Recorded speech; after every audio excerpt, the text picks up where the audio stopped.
Well, hello. D-Roy Cruz here, your life applications officer on my business channel.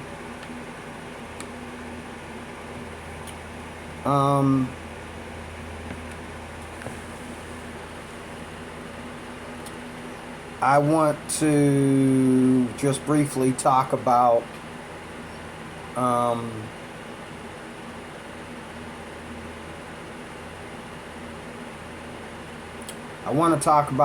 immigration real quickly here in America.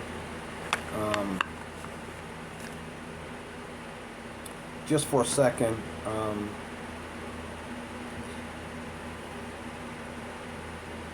I can't imagine me going into another country. Me going into another country. And complaining about culture shock.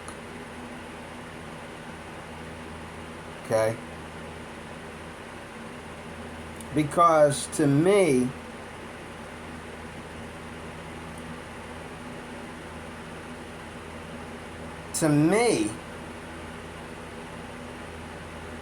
they've been living this way since the beginning of this culture, since the beginning of whatever it was, whether it's the beginning of the country or the beginning of colonization or whatever.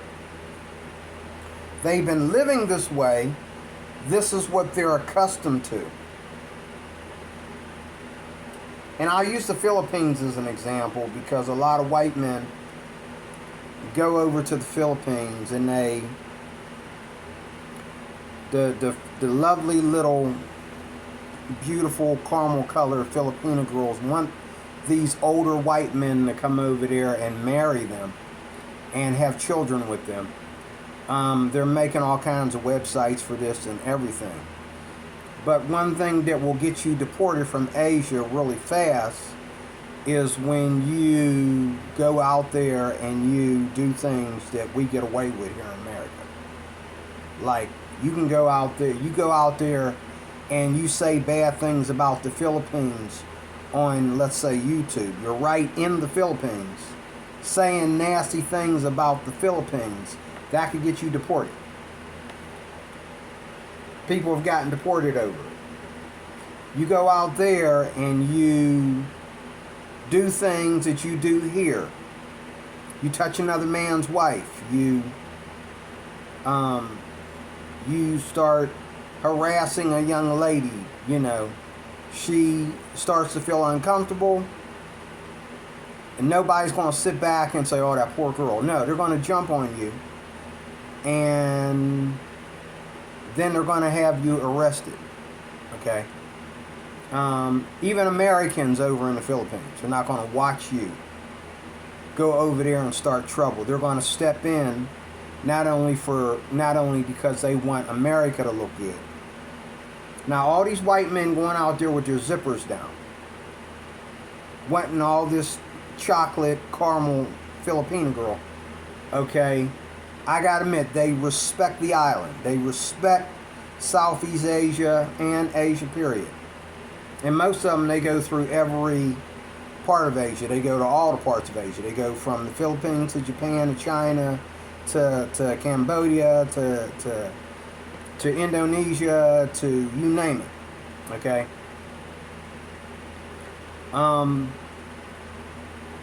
But they respect the Filipino culture, and they go out there and they find out real fast when they try to insert themselves in the culture. If all they're going to do is go out there and stay at, tourist attraction hotels, that's fine. But when they get involved with the community, they're going to find out toilet paper is not on their top accessory list. Okay? People don't use toilet paper. They use the bowl method, which I've been homeless and haven't been able to afford toilet paper, and so I had to use the bowl method. I had to use whatever I had, okay, to, you know, you got homeless people downtown Pittsburgh stealing toilet paper, okay? But as long as you got running water and soap in the Philippines, they don't use toilet paper. They use this with soap and a bowl, okay? And I find out it's good for you because you don't get hemorrhoids. Toilet paper gives you hemorrhoids. Men, toilet paper gives you hemorrhoids. The reason why you have hemorrhoids, the reason why men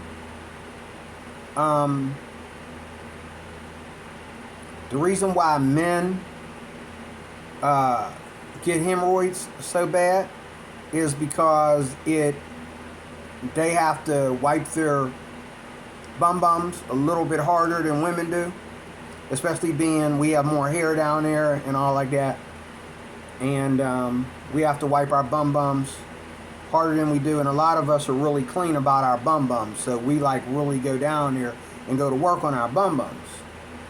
But it's easier with the bowl method to really go down to work down there. And so it's kind of like every time a Filipino uses the toilet to do number two, they basically take a shower or they take a bath while they're in the bathroom, okay? And you know, you got to keep your nails cut, and your nails are going to get a bath underneath them too because you're doing the bowl method, okay? That's one of the culture shocks. The other culture shock that I hear from a lot of white men living in the Filipinos, help me Lord, a lot of white men living in the Philippines, retired in the Philippines, a lot of white men, what I hear is another thing is food. The food is a culture shock. They go down there and they find out that, you know, steak don't come easy.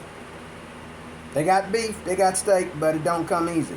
And it can be very pricey because there ain't enough to go around in restaurants. And so they say they miss that. They say that's the one thing that they miss about being in California, you know, before they retired, or being in Florida or wherever they was living. They miss the steak, okay?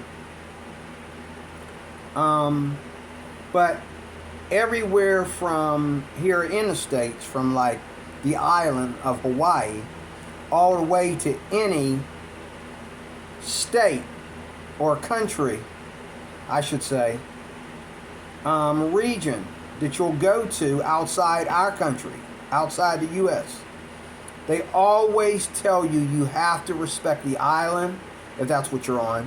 You have to respect the natives. You have to respect the culture, the language. You have to respect, you know, they tell you have to respect. Now, this is not true for all people, but it's true for most white people.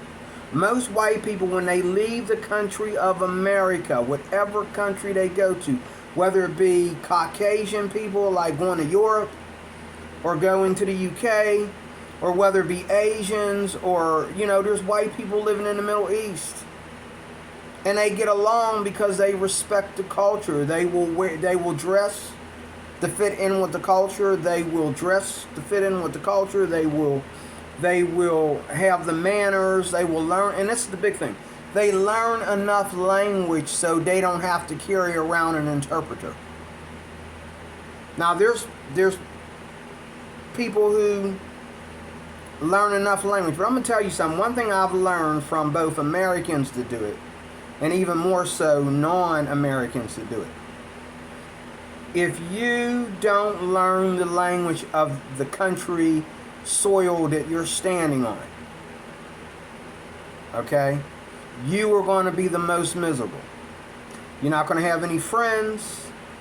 You're going to form a negative attitude with the people around you for the simple fact that you don't understand English if you're from another country, or the simple fact that you don't understand, you know, Chinese or Japanese or African or whatever. And the thing that I see, Americans don't make this mistake. The first thing we think about when we think about leaving America and going to another country, the first thing we get on the internet and start tampering with, the first magazines or books we start reading is the dialogue of other nations, whatever nation we're going to. If I'm going to the Philippines, I'm reading about their language. I'm reading, how do you say hello in Tagalog? How do you say, I think it's called Tagalog. It's spelled Tagalog, but it's pronounced Tagalog, I think. Quote me if I'm wrong. But how do you say hello in Tagalog? How do you say, how would you like to go out on a real date in Tagalog? How do you say, do you have any steak meat? Or do you have any cow meat in Tagalog? You know, how do you say that? You know, and it's a mess. It really is. It is a mess when it's vice versa, because people come here, and one of the hardest things, especially with African dudes and a lot of Arab or Indian dudes, they think that they're speaking perfect English. They're speaking perfect English to themselves. I can't understand what the heck they talk about. And I remember there was these Chinese girls that came to University of Pittsburgh to go to school. And they came into the nursing center one day where I was doing security. And they came there on a Saturday and they wanted me to get a teacher. And this one girl, she had so much trouble speaking English.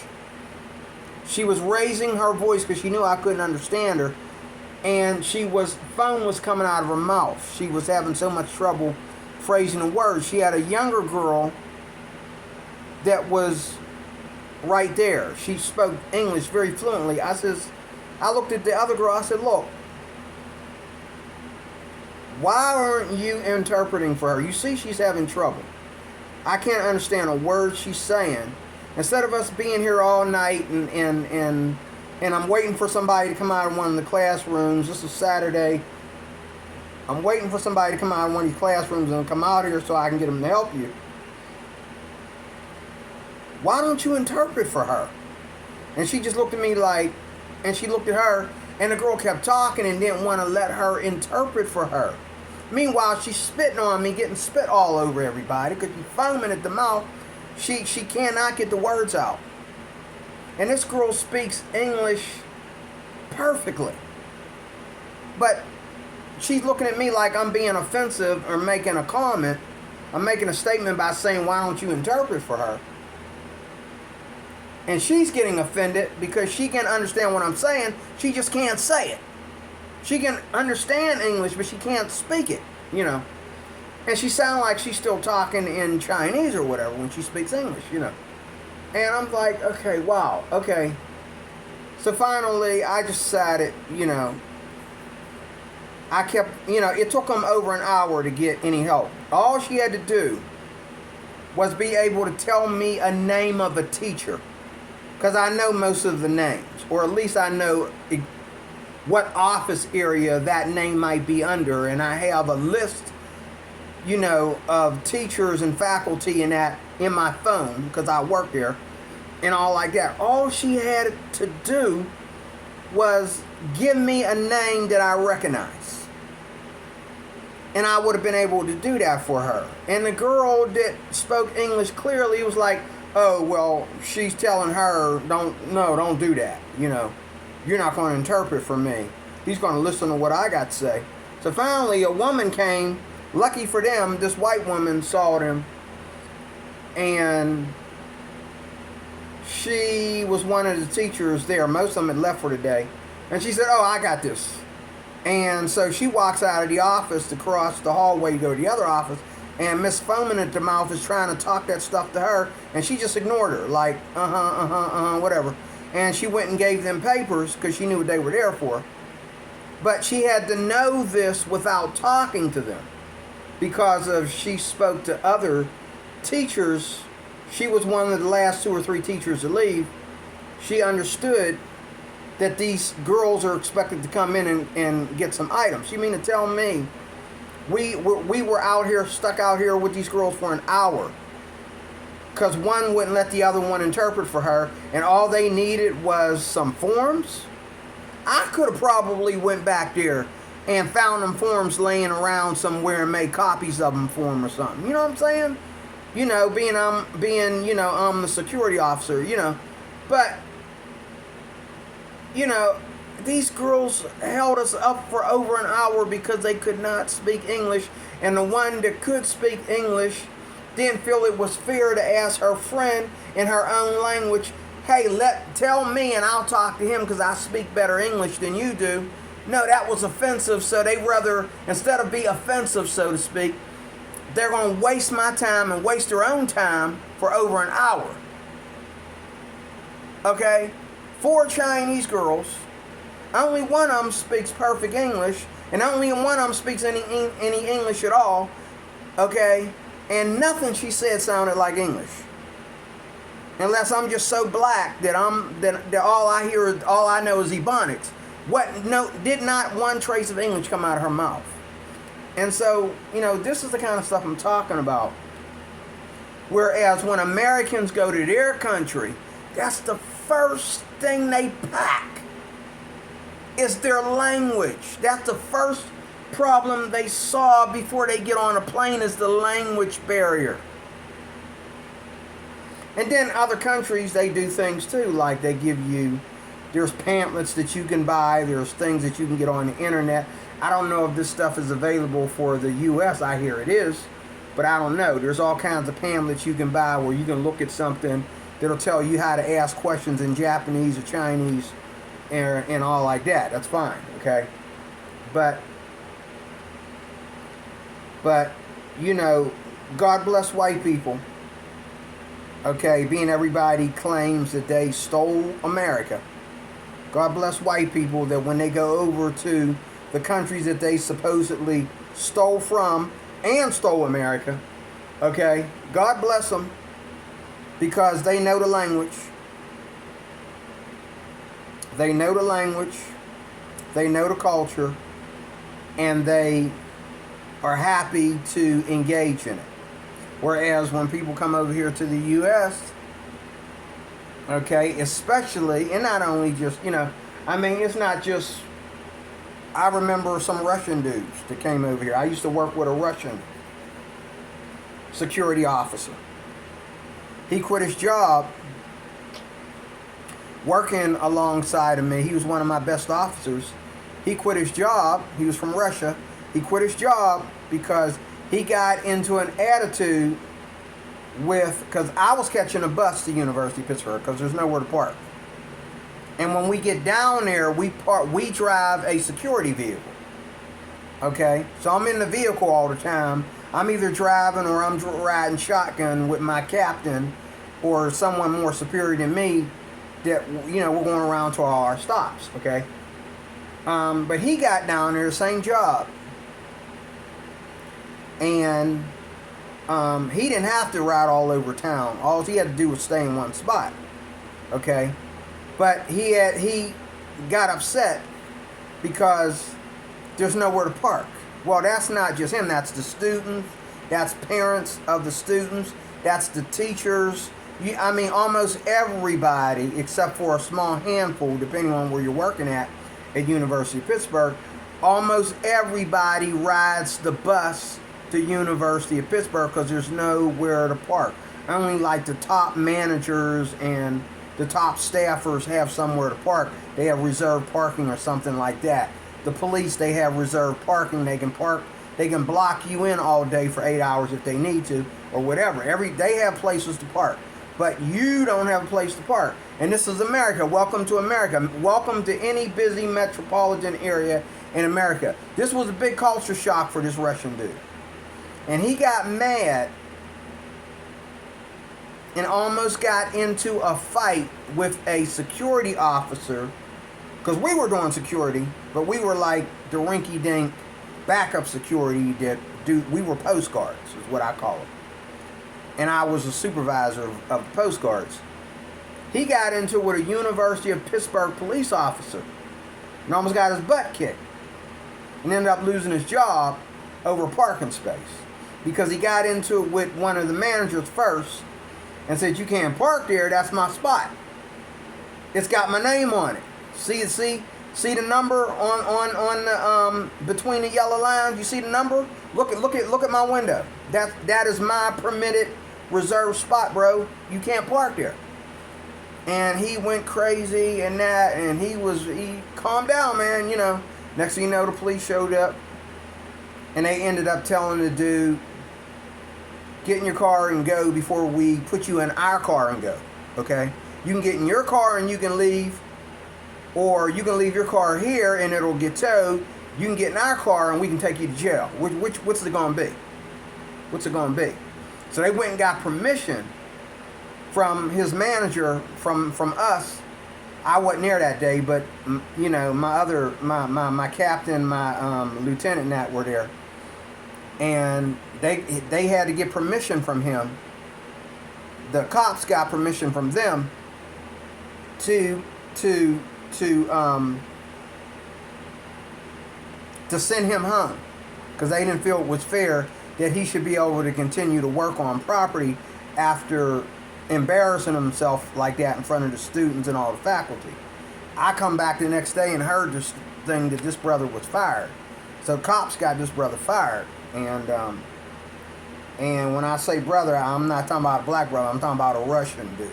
Okay, this dude looked like he could be Putin's son. Okay, or brother. Better yet, I don't think Putin is that old. I think I'm older than Putin, but he was around. This guy was a little bit older than me, so he's really kind of been over today, probably. But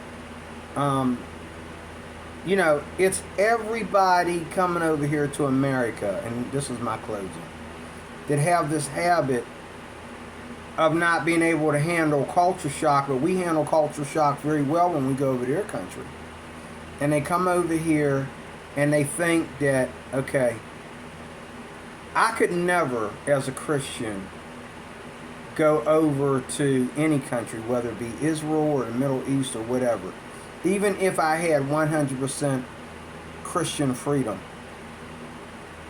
Unless your religion in your country has no activity with the people, they do no evangelism at all in your country towards your own people. Okay? There is no way, Jose, I could just go out there and be on the street every day preaching about Jesus when I know that that is not the basic religion out there. If the basic religion out there is Islam or it's Hinduism, okay, not that I'm afraid of persecution, but unless I know from your country that I have those rights, and I would ask first, not like people do here, I would ask first.